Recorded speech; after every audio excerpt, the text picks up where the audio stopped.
오늘 우리가 요셉의 스토리 가운데 어디쯤 서 있는지 여러분 아시죠? 이렇게 설교를 시작하고 싶습니다. 그리스도인에게 다가오는 어려움은 크게 두 가지로 나뉘어집니다. 여러분 들어보셨죠? 하나는 시험, 테스트라고 해서 하나님이 주시는 것이고요. 또 하나는 유혹, 템프테이션이라 그래서 자기 자신이나 또는 연약한 부분을 사탄이 이렇게 거는 그런 어려움입니다. 전자인 이 시험이 하나님께서 나를 성숙시키기 위한 것이라면, 후자인 유혹은 사탄이 우리를 넘어뜨리려고 하는 것이죠. 오늘의 본문 44장과 45장을 통해서 한참 이 클라이막스에 올랐던 요셉의 이야기가 갑자기 반전을 이루고 또 해결점을 향해서 나아가게 되는데요, 우리는 그 자리에서 그 정점에 있던 이야기, 즉 요셉의 형들이 마지막으로 통과하게 되는 시험을 만나게 됩니다. 그래서 오늘 우리가 44장과 45장을 펼쳐놓고 말씀을 나누도록 하겠습니다. 사실 여러분, 이 요셉이 드디어 그 형들과 재회하고 그 형들에게 자기 자신을 드러내는 이 장면이 굉장히 드라마틱합니다. 여러분, 그동안 얼마나 많은 스토리들이 있었어요. 요셉이 자기의 그 정을 이기지 못해서 안에 들어가서 몰래 눈물을 흘리기도 하고, 다시금 나왔다가 다시 들어가기도 하고, 그러면서 들어갔을 때 형들 간에 서로 막 이야기하고 후회도 하고, 또 집으로 갔다가 다시금 가다가 잡혀오기도 하고, 굉장히 복잡한 과정들이 있었습니다. 그러면서 우리들의 애간장을 녹이죠. 그런데 여러분, 거기에는 다 이유가 있었습니다. 여러분 생각해 보십시오. 형들이 그곳에서 내려와 애굽에 이르러 요셉 앞에 처음 나타났을 때, 그리고 오늘 같은 경우는 두 번째로 나타났을 때, 요셉이 그냥 쉽게 형님, 제가 요셉입니다, 옛날에 나를 팔아버린 그 아우 말입니다, 제가 이 이집트의 국무총리 프라임 미니스터가 되었습니다. 내가 요셉입니다 형님, 그러나 이제 걱정하지 마십시오, 우리 집안 고생 끝, 행복 시작입니다. 짜잔. 여러분, 그렇게 처음부터 자기 자신을 드러냈다면 이 이야기는 그냥 그렇게 끝이 나고 말았을 겁니다. 아니, 한층 더 양보해서 형님들, 예전에 나를 팔았던 일을 걱정하지 마십시오, 제가 없던 일로 하겠습니다, 다 우리 집안이 이렇게 잘 되도록 하기 위해서 일어났던 일이었죠. 여러분, 그렇게 요셉이 싱겁게 그 형들을 용서해 주었다고 생각해 보십시오. 그러면 어떻게 되는가 하면 요셉은 굉장히 마음씨가 좋은 의인이 되는 거고요, 요셉의 형들은 일평생 그냥 영원히 못된 짓을 했던 악인으로 이 이야기가 끝나버리고 말았을 겁니다. 그런데 말씀드렸다시피 이 44장에는 요셉을 통한 하나님의 시험 이야기가 한 가지 더 나옵니다. 그런데 이게 실제로는 형들을 위한 것이었어요. 그리고 그 시험을 통해서 요셉은 그의 형제들을 성숙된 존재로 변화되게 했다는 거죠. 그렇죠 여러분, 그날 요셉이 아니었으면 형들은요, 그 형제를 팔아버린, 형제를 죽여버린 그런 파렴치한 자들로서 그 인생을 마감할 수밖에 없었습니다. 그런데 화해자인 이 요셉 때문에 이 모든 문제를 다 해결받고 그들이 좀 더 성숙한 존재가 되어서 각 지파, 12지파의 거룩한 시조로서 새 출발을 할 수 있게 되었다는 거죠. 여러분, 이게 굉장히 중요합니다. 축복합니다. 사랑하는 여러분, 저와 여러분 모두가 우리 주변에 있는 인생들에게 그렇듯 복된 존재로 자리매김하고 또 우리들의 인생이 그렇게 선용되어지는 축복의 통로들이 되어지시기를 축원합니다. 여러분, 우리가 그렇게 되었으면 좋겠어요. 오늘 우리가 대하고 있는 창세기 44장은요, 그 요셉 형제들, 요셉 말고요, 요셉의 형들의 드라마틱한 변화를 자세히 기록해주고 있습니다. 이 이야기 중에 특별히 지난 시간에 우리가 언급했던 네 번째 아들 유다의 변화는 굉장히 아름답습니다. 그래서 우리가 주로 그 유다의 변화를 좀 주목해 보려고 합니다. 사실 여러분, 요셉이 작전을 짠 거잖아요. 이번이 두 번째 형들의 방문이었는데 그 형제들을 돌려보내면서 그 자루마다 지난번처럼 똑같이 그 곡물들을 다시 말하면 그 형제들이 지불한 그 돈주머니들을 다 넣어두었어요. 여러분 기억하시죠? 지난번에는 그래갖고 그들이 가다가 이게 어떤 일인가 이렇게 생각했는데, 이번에 헤어질 때는 이 돈들 뿐이 아니라 막내 베냐민의 자루에 뭘 넣었어요? 은잔 하나를 몰래 숨겨두었습니다. 우리는 압니다. 그 막내 동생 베냐민 참 어렵게 여기까지 온 거잖아요. 늙은 아버지 야곱이 안 된다, 내 눈에 흙이 들어가기 전까지 베냐민은 안 된다라고 거절했어요. 그때 유다가 뭐라고 했죠? 아버지, 제가 맹세합니다. 이 베냐민 제가 데리고 가서 꼭 다시 데리고 오겠습니다. 그렇지 않으면 제 생명과 맞바꾸겠습니다. 그렇게 하고서 억지로 베냐민을 데리고 내려온 것이거든요. 그런데 그 은잔이 누구의 자루에서 발견돼요? 그 베냐민의 자루에서 발견된 겁니다. 이로 인해서 베냐민만 두고 너희들은 올라가라 라는 말을 듣게 되었으니 여러분이 형제들이 얼마나 놀랐고 또 얼마나 충격을 받았을까요? 여러분, 흥미진진하지 않으세요? 이 이야기가 어떻게 전개될 것인가? 솔직히 여러분, 이 형제들이 머리가 나빠요.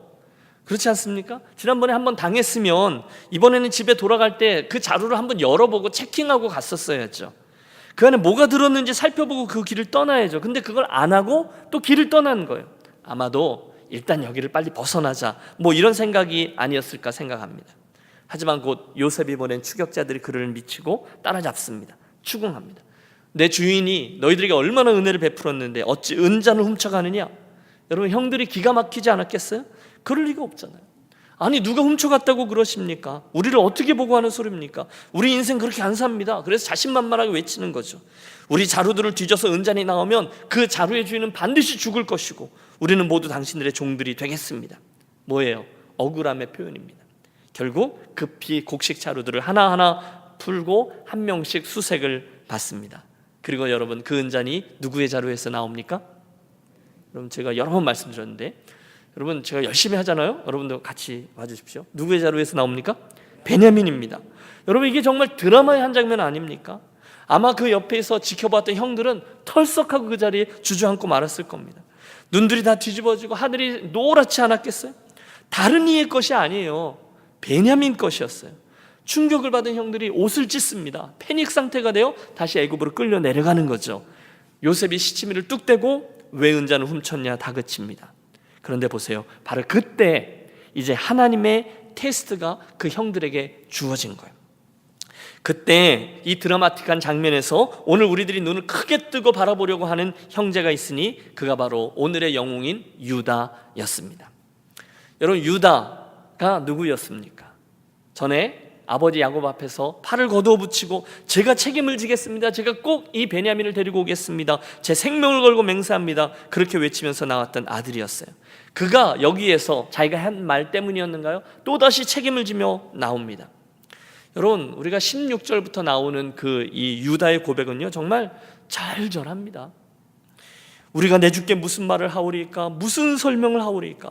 우리가 어떻게 우리의 정직함을 나타내리까? 하나님이 종들의 죄악을 찾아내셨으니 우리와 이 잔이 발견된 자가 다 내 주의 노예가 되었나이다. 그리고 나서 사정 얘기를 하는 거죠. 그에게 심정을 토로하는 거죠. 그 아버지 늙은 야곱과 있었던 이야기를 하는 거예요. 우리 불쌍한 아버지 야곱이 저 위에 있습니다. 노인입니다. 총리님 안 됩니다. 여러분, 30절을 보세요. 아버지의 생명과 아이의 생명 베냐민입니다. 그들이 서로 하나로 묶여 있거늘 이제 내가 주의 종 우리 아버지에게로 돌아갈 때 이 아이가 우리와 함께 가지 아니하면 아버지가 아이의 없음을 보고 죽으리니 이같이 되면 종들이 주의 종 우리 아버지가 흰 머리를 슬퍼하며 스올로, 다시 말하면 지옥 같은 인생이 될 것입니다. 그런 얘기를 하는 거예요. 그래서요, 여러분, 33절 유다의 절규를 함께 읽습니다. 이제 주의 종으로 그 아이를 대신하여 머물러 있어 내 주의 종이 되게 하시고 그 아이는 그의 형제들과 함께 올려 보내소서. 무슨 얘기예요? 내가 그 죄값을 대신 치르겠다는 겁니다. 다른 이들을 용서하십시오. 이 베냐민만을 꼭 돌려보내십시오. 제가 대신 남아서 종이 되겠습니다. 여러분, 한편 도대체 그때 그들의 맏형인 르우벤은 어디 있을까요? 여러분, 르우벤이 어디 있을까요? 딴 데 어디 갔을까요? 아닙니다. 옆에 있습니다. 그런데 르우벤은 투명인간입니다. 르우벤은요, 정작 중요할 때는 늘 입을 다뭅니다. 조용히 있어요. 여러분, 장자로서 해야 될 일이 있어요. 그런데 그는 아쉬운 모습으로 거기 조용히 서 있습니다. 여러분, 잠깐 우리의 시선을 우리 자신에게 한번 돌려보시죠. 이제 말씀을 묵상하는데 그런 생각을 해보았어요. 여러분, 주님과 교회를 우리가 함께 섬기는데요, 하나님 나라를 섬기고 우리 인생길을 주님을 믿으면서 가는데요, 평소에는 우리가 늘 입을 다물고 조용히 손발로 섬기는 게 좋죠. 무릎으로 섬기는 게 좋아요. 하지만 한순간, 여러분, 우리들의 인생의 어느 한순간에, 중요한 순간에 하나님의 어떤 중요한 일을 위해서, 또 하나님의 나라 또는 주님의 몸된 교회의 중요한 일을 위해서 누군가가 희생을 해야 되고 책임을 져야 하는 순간이 옵니다. 그때 사랑하는 여러분, 저와 여러분 모두를 축복합니다. 저와 여러분들이 이 본문에 등장하는 르우벤이 아니라 이 유다처럼 한 발자국 성큼 나서는 믿음의 사람들이 되시기를 간절히 축복합니다. 여러분, 제가 지금 무슨 말씀을 드렸고 여러분이 지금 무엇에 아멘 했는지를 분명히 기억하십시오. 여러분, 인생이 너무 짧잖아요. 그런데 그런 우리들의 인생이 하나님의 영원과 연결되어지고 또는 하나님의 시선 또는 하나님의 중요한 움직임이 있는데 그때 저요 하고 손을 한번 들고요, 저요 하고 한 발자국 앞에 나서서 책임적인 일꾼으로 사용되고자 하는 욕심이 이 저녁에 저와 여러분의 것들이 되시기를 축복합니다. 그런 영적인 책임감을 갖게 해달라고 우리 이 밤에 우리 같이 결단하고 기도하고 싶어요. 여러분, 혹시 지금 제가 이 말씀을 드리는데 안 돼, 여기서 내가 손들면 안 돼, 여기서 내가 아멘 하면 안 돼, 혹시 그러면서 뒤로 물러서지 않으시기를 바랍니다. 이게요 굉장히 중요합니다. 왜냐하면 바로 그 순간에 거기에 영적으로 어떤 원리가 발동하면서 영적인 장자권이 시작되기 때문에 그렇습니다. 따라해 주세요. 영적인 장자권. 여러분, 물론 영적인 장자권이란 단어는 성경에 나오지 않습니다. 하지만 경험적으로 분명히 그런 게 있는 거예요. 보십시오. 한순간 하나님 앞에서 그런 책임적인 태도와 행동 하나를 보였을 그 순간 그 일이 유다로 하여금 이스라엘의 장자의 위치에 오르도록 해 주었다는 거예요. 여러분, 지난 시간에도 지적했다시피 명맥상으로는 르우벤이 장자입니다. 제일 큰 형이에요. 하지만 실제로는 그 유다의 자손들이 이스라엘 역사 가운데 늘 앞장을 서서 책임을 지는 리더의 자리를 차지하고 있습니다. 심지어 메시아이신 예수님이 그 유대 지파에게서 태어나게 된다는 거예요. 여러분, 이게 뭐죠? 그게 바로 영적인 장자권이라는 거예요. 저는 그것이 오늘 이 유다의 책임지는 헌신의 모습, 또 희생적인 모습, 여기서 나왔다는 점을 강조하려 하는 것입니다. 여러분, 우리가 주님을 섬기다 보면 저도 여러분도 그런 영적인 책임이 발동되어야 될 때가 있습니다. 예를 들면 쉬운 예죠. 거짓이 어떤 게 진행되고 있을 때 진실을 말해야 될 때 있죠. 혹은 아주 나쁜 예지만 교회를 해하려고 하는 사람들이 거짓을 말하고 교회를 이상한 분위기로 호도할 때 과연 그 순간에 우리 중에 누가 일어나서 그게 아니라 진실은 이것입니다, 이 말에 대해서는 내가 책임지겠습니다, 이 일에 대해서는 내가 헌신하겠습니다, 누가 그렇게 외칠 거냐는 거예요. 여러분, 한 예라고 말씀을 드렸어요. 그때 사랑하는 여러분께서 그렇게 행하시라는 권면입니다. 이 일이 하나님이 원하시는 일이라면 이 일은 제가 섬기겠습니다. 이것이 하나님께서 기뻐하시는 일이라면 그 욕은 제가 먹겠습니다. 이것이 하나님께 영광을 돌리는 일이라면 그 헌신은 우리 가정에 해보겠습니다. 할렐루야. 여러분, 영적인 장자권 얘기를 하는 거예요. 그들이 누구냐? 유다라는 거예요. 여러분, 그 솔로몬의 성전 이야기에도 야긴과 보아스라는 교회의 그 성전의 큰 두 개의 기둥 이야기가 나오죠. 영적인 책임이라는 거예요. 형제들을 위해서 할아버지인 아브라함, 또 이삭, 야곱, 그 가문을 위해서 내가 총대를 매겠다는 거예요. 그리고 그 순간에 하나님이 눈을 크게 뜨시고 유다를 지명하시는 거예요. 유다, 이제부터 네가 장자다. 유다야, 네가 일꾼이다. 유다야, 내가 너를 기뻐하노라. 여러분 아세요? 이사야도 그랬습니다. 누가 우리를 위하여 갈고 할 때 주님, 제가 여기 있나이다, 나를 보내소서 손을 들었습니다. 다윗이 그랬어요. 제가 나아가 골리앗 저놈과 싸우겠습니다. 허드슨 테일러가 손들었습니다. 중국의 해안선만 움직였는데 제가 중국의 내지로 들어가겠습니다. 토마스 선교사가 한 발자국 나선 거죠. 주님, 제가 그 험미트 킹덤, 은둔의 나라 조선 땅에 들어가겠습니다. 그때 그들이 하나님 나라의 장자인 유다가 되었다는 거죠. 이 저녁에 그런 결단과 소원이 저와 여러분의 것이 꼭 되어지시기를 축복합니다. 자, 그러려면 그날 유다가 했던 변명을 조금만 더 자세히 들여다보아야 될 필요가 있습니다. 16절을 다시 한번 봐주시겠어요? 우리가 이미 읽었죠. 유다가 우리가 내주께 무슨 말을 하오리까, 무슨 설명을 하오리까, 우리가 어떻게 우리의 정직을 나타내리까, 이제 너무너무 미안하기도 하고 기가 막혀서 얘기한 거예요. 그런데 그 다음이 중요합니다. 유다의 얘기예요. 하나님이 종들의 죄악을 찾아내셨으니 우리와 이잔이 발견된 자가 다 내 주의 노예가 되겠나이다. 여러분 보세요. 누가 종들의 죄악을 찾아냈다고 얘기합니까? 하나님이셨다는 거예요. 여러분 틀림없습니다. 유다는 지금 안 그래도 일평생 그의 마음속에 큰 부담으로 자리하고 있었던 죄악을 그 상황 속에서 꺼내어 놓고 있는 거예요.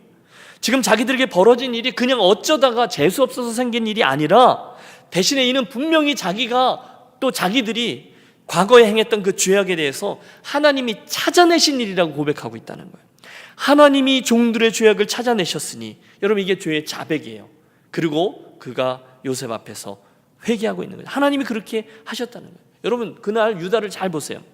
유다는요 인간적인 변명을 하지 않습니다. 이럴 리가 없습니다. 누군가가 어떻게 한 겁니다. 그러지 않았습니다. 철없는 베냐민아 왜 그랬어? 동생에게 책임을 전가하려고도 하지 않아요. 다만 이 모든 일이 다 자기들이, 그리고 특별히 자기가 그 요셉을 죽이려 들었고 그 형제를 애굽으로 팔아먹었던 일 때문에 일어나는 것이라고 인정합니다. 따라서 그 죄에 대한 징벌을 받아야 한다면 자기가 그 벌을 받겠다는 거예요. 여러분 이게 회개인 거죠. 혹시 이 말씀을 조심스럽게 이렇게도 적용해 볼 수 있을 거다라고 생각해 봅니다. 여러분 오늘 저와 여러분의 삶에 왜 끊임없이 시험거리들이 생깁니까? 왜 그치지 않습니까? 혹시 그 시험이나 어려움 속에서 저와 여러분들이 알아채야 될 것이 있지는 않는가? 여러분 우리가 이 측면을 놓쳐서는 안 될 겁니다. 하나님이 그 어려움을 통해서 나에게 혹시 말씀하려고 있는 게 아닌가? 혹시 할 말씀이 있는 게 아닌가? 혹시 억울한 일이 생기셨어요? 혹시 그걸 통해서 하나님께서 나에게 베냐민의 은잔인 거죠. 이 일을 통해서 나의 시선을 하나님 앞에 딱 붙들어 놓으려고 하는 것이 아닌가? 여러분 그런 생각을 한번 해보시면 어떨까? 그런 생각을 해봤어요. 함께 기억하겠습니다. 하나님께서 주시는 시험의 목적은 저와 여러분의 성숙이잖아요. 괴롭힘이 아니라 그날 유다는요 그 하나님의 시선을 보는 거예요. 그래서 유다가 성숙할 수 있었다는 거죠. 사실 우리가 이 유다의 고백을 잘 살펴보면요 유다는 이 과정을 통해서 하나님과의 관계, 개인적인 관계뿐이 아니라 형제들 간의 관계도 회복시키고 있음을 봐요. 여러분 전에 요셉을 팔아버리자라고 얘기했던 자가 유다였거든요. 그게 형제들과 유다가 한 짓이에요. 그런데 이번에는 막내 베냐민을 버리지 않고 대신에 우리 모두가 함께 종이 되겠다라고 고백합니다. 유다가요 많이 변한 겁니다. 베냐민 네가 책임져, 그러지 않았다는 거예요. 유다 그 자신만 종이 되겠다고 한 게 아니라 우리 형제들이 다 노예가 되어서 함께 우리가 이 짐을 지겠습니다 라고 얘기합니다. 옆에 있던 형제들도 다 침묵으로 동의하죠. 유다의 고백이 옳다는 거예요. 여러분 이걸 보면요 유다뿐이 아니라 형제들이 많이 변하긴 변했어요. 하지만 여러분 앞에 있는 이가 누굽니까? 요셉이에요. 산전수전 다 겪은 요셉입니다. 요셉이 물러나지 않아요. 17절 다시 한번 그를 시험합니다. 내가 결코 그리하지 않겠다. 그 은잔이 발견된 자루의 주인 즉 베냐민 그 놈만 내 노예로 삼겠다. 너희들은 올라가라. 여러분 뭘까요? 형제들이 어떻게 할지를 보는 거죠. 그 놈만 노예로 삼겠다. 여러분 그러자 여러분 그 다음에 이어지는 유다를 보면요 유다가 거의 뒤로 넘어갑니다. 처절하게 간구합니다. 절대로 그렇게 돼서는 안 되는 그 절절한 형편을 알아내는 거예요. 이미 살핀 대로 그는 늙은 아버지 야곱의 이야기를 시작하는 거죠. 구구절절 자기들의 가족사를 꺼내어 놓으면서 하나하나 설명합니다. 그런데 여러분 꽤 길어요. 우리가 같이 읽었어요. 하지만 성경을 잘 읽으면 우리는 그의 설명 속에서 드러나고 있는 진실된 힘을 느낄 수 있어요. 진실만이 줄 수 있는 호소력이 담겨 있음을 우리가 봅니다. 핑계가 아니라 자기가 그 책임을 지겠다고 나서기 때문이죠. 그래서 우리는 그 절절히 그걸 따라 읽다 보면 어느덧 이 나쁜 놈 유다가 아니라 진실된 고백 속에서 자기의 마음과 인생을 담은 아름다운 유다를 만나게 됩니다. 정말 매력 있어요. 유다가 정말 많이 큰 거죠. 옛날 자기들의 아버지가 너무너무 사랑했던 두 아들들이 있었는데 하나는 오래전에 잃어버리고 누굽니까? 요셉인 거죠. 겨우 하나 남은 게 베냐민이므로 이 아이는 아버지의 생명보다 귀한 아이라는 거예요. 이 아이를 데려가면 이 아이의 생명과 아버지의 생명이 묶여있기 때문에 우리 아버지는 살 수 없다는 겁니다. 그러므로 결정적인 고백, 주의 종으로 나로 하여금 이 아이를 대신해서 머물러 있게 하시고 내 주의 종이 되게 하시고 이 아이는 형제들과 함께 올려보내 주십시오. 여러분 이게 유다의 아름다움입니다. 내가 종이 되겠습니다. 내가 대신 죽겠습니다. 이 아이를 용서하고 이 아이를 놓아주십시오. 제가 여기 있겠습니다. 여러분 창세기 44장이 이렇게 길게 기록될 이유가 없거든요. 그냥 그때 일어난 일만 얘기하면 되는데 아주 길게 구구절절히 다 담아놓고 있어요. 이유가 뭘까요? 틀림없습니다. 하나님은요 이 44장을 통해서 이 유다의 변화된 모습을 우리들에게 보여주고 싶으셨던 거예요. 한마디로 하나님은 그날 유다의 모습이 너무너무 마음에 드셨던 거죠. 여러분 기억하세요? 그날 요셉이 마른 구덩이 속에 던져졌을 때 말입니다. 그 놈을 저기 오는 미디안 상인들에게 팔아버리자라고 말했던 이가 유다거든요. 그런데 이제 그 유다 입에서 내가 베냐민 대신에 남겠습니다, 변화된 고백이 나오고 있습니다. 그리고 바로 거기서 오늘 요셉의 이야기 중에 가장 감동적인 스토리 하나가 탄생합니다. 형들이 변화된 거예요. 하나님의 시험이 있었는데 그들의 회개, 특별히 유다에 책임지겠다라는 것으로 인해서 그들이 합격하게 된 거예요. 드디어 통과하게 된 거예요. 그러니 요셉이 더 이상 자기의 정체를 감춰야 될 이유가 없습니다. 문제가 샥 해결되어집니다. 요셉은요, 자기의 그 긴 인내로 이 형들의 성숙한 변화를 만들어 내었어요. 그 형들이 악인이었어요. 그런데 성숙한 존재로 변화시켰다는 거예요. 그리고 장이 촥 챕터가 바뀝니다. 그게 45장이에요. 요셉이 그동안 참고 참았던 눈물을 터뜨립니다. 대성통곡입니다. 여러분 갑자기 챕터가 바뀌면서 자기 앞에서 그 실갱이를 하고 있던 요셉이 하고 울기 시작한 거예요.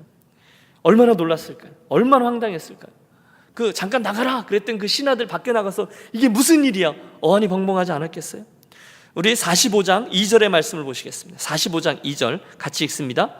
요셉이 큰 소리로 우니 애굽 사람에게 들리며 바로의 궁중에 들리더라. 이게 뭐예요? 방성대곡입니다. 엉엉 우는 겁니다. 통곡하는 겁니다.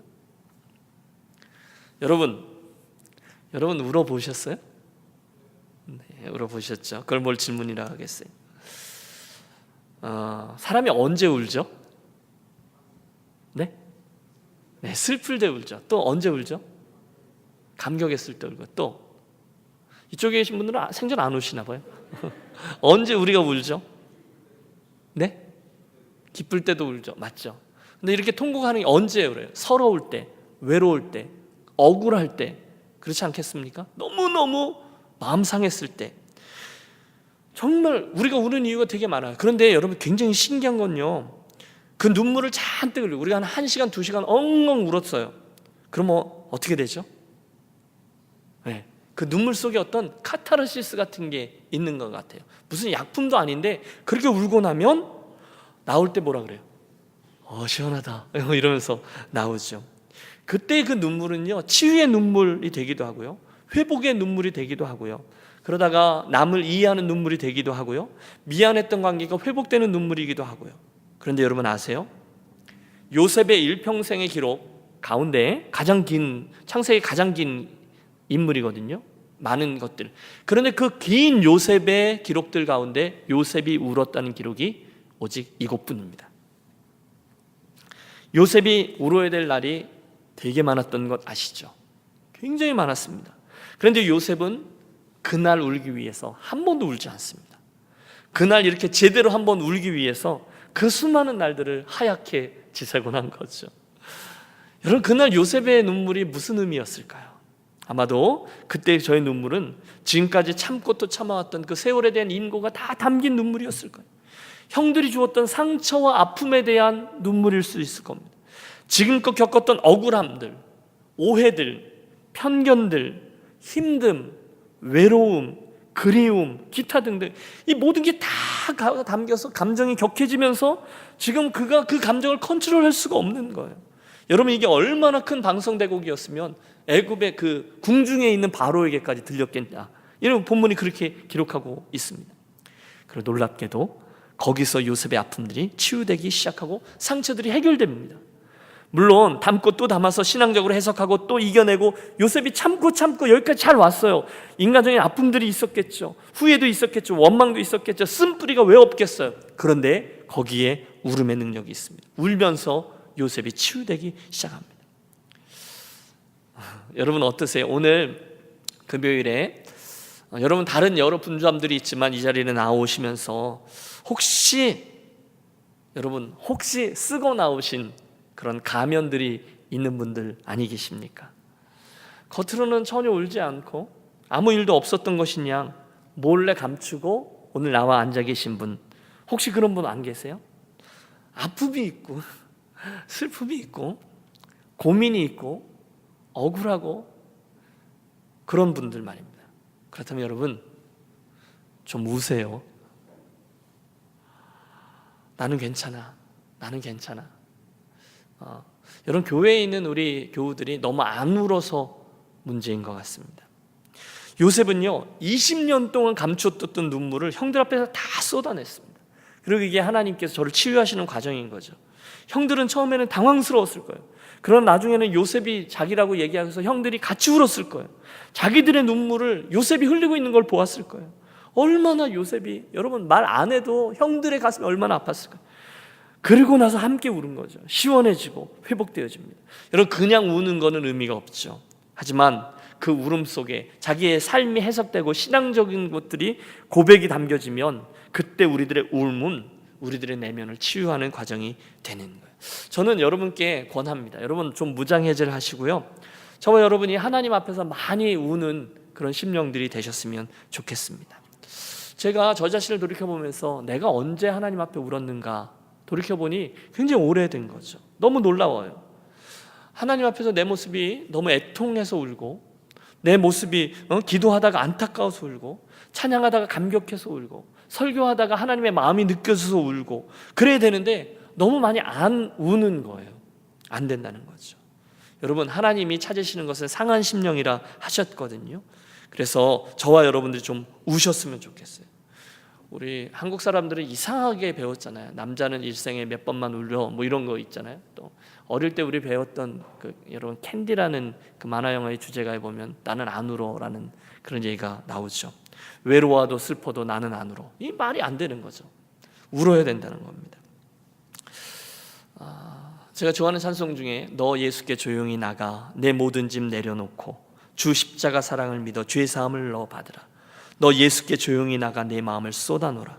늘 은밀히 보시는 주님 큰 은혜를 베푸시리. 여러분 그 찬양을 부르면서 나아가며 우리들의 마음을 열고 무장해제하고 좀 우셨으면 좋겠어요. 여러분 이 밤에 우리 같이 좀 울죠. 하나님 저 아파요 울고, 하나님 저 죄송해요 울고, 하나님 저 그 인간 너무너무 미워요 하고 우시고, 하나님 저 억울해요 하고 울고요. 여러분 우리 예수님께서 의로운 사람 완벽한 사람을 위해서 오시지 않았다는 것을 아시죠? 그 사실로 인해서 위로받으시기 바랍니다. 대신에 주님은 병든 자 그들에게 의원이 필요하다 말씀하시고 죄인들을 부르러 오셨다는 사실을 기억하십시오. 그러면 여러분 오늘 우리가 울 수 있지 않겠냐는 거예요.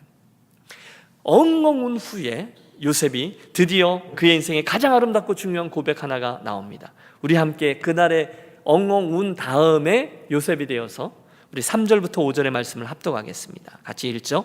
요셉이 그 형들에게 이르되 나는 요셉이라 내 아버지께서 아직 살아계시니이까. 형들이 그 앞에서 놀라서 대답하지 못하더라. 요셉이 형들에게 이르되 내게로 가까이 오소서. 그들이 가까이 가니 이르되 나는 당신들의 아우 요셉이니 당신들이 애굽의 판자라. 당신들이 나를 이곳에 팔았다고 해서 근심하지 마소서. 한탄하지 마소서. 하나님이 생명을 구원하시려고 나를 당신들보다 먼저 보내셨나이다. 할렐루야. 여러분 우리가 이 뒤에 구절만 읽을 때가 많아요. 하나님이 나를 그래서 이렇게 했다라는 얘기만 할 때가 있는데요. 여러분 이 고백이 언제 나오죠? 울음 다음에 나옵니다. 이 모든 것을 주관하시는 분은 하나님이시라는 것을 그가 고백하는 거죠. 여러분 보세요.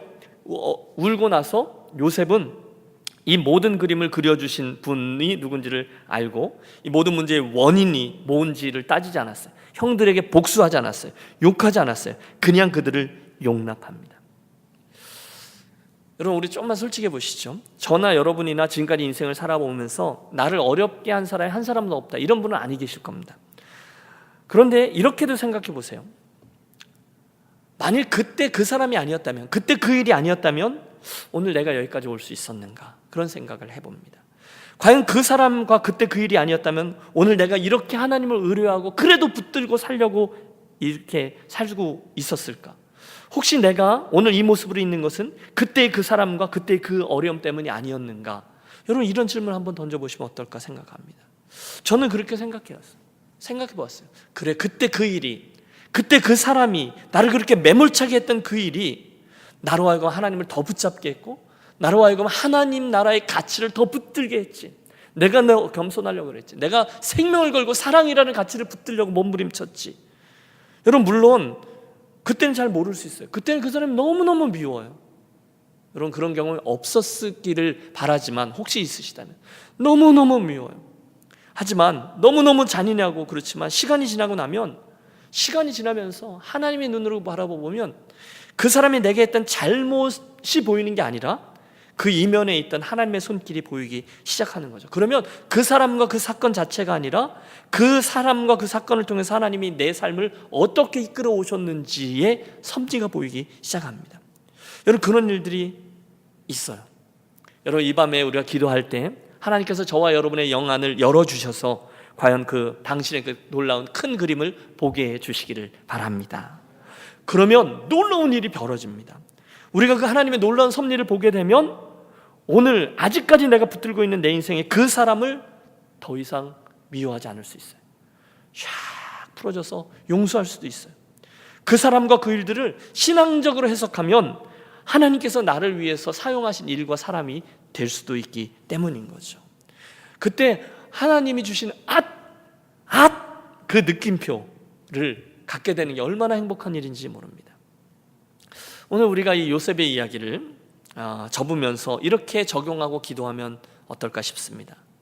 혹시 여러분 오늘 설교의 마지막 포인트인데요, 저와 여러분의 삶이 분노와 상처와 누군가에 대한 미움 때문에 원망 가운데 자리하고 있다면 참으로 어렵지만 이 요셉의 이야기를 묵상하면서 이 어두운 부분의 반대편에 분명히 자리하고 있는 하나님의 이끄심과 섭리를 볼 수 있게 되시기를 바랍니다. 나를 하나님의 사람답게 또 이 과정을 통해서 내가 믿음을 지키려고 애쓰고 하나님 나라의 가치를 붙들려고 애쓰게 했던 그 하나님의 역사하심을 인정케 되시기를 권해요.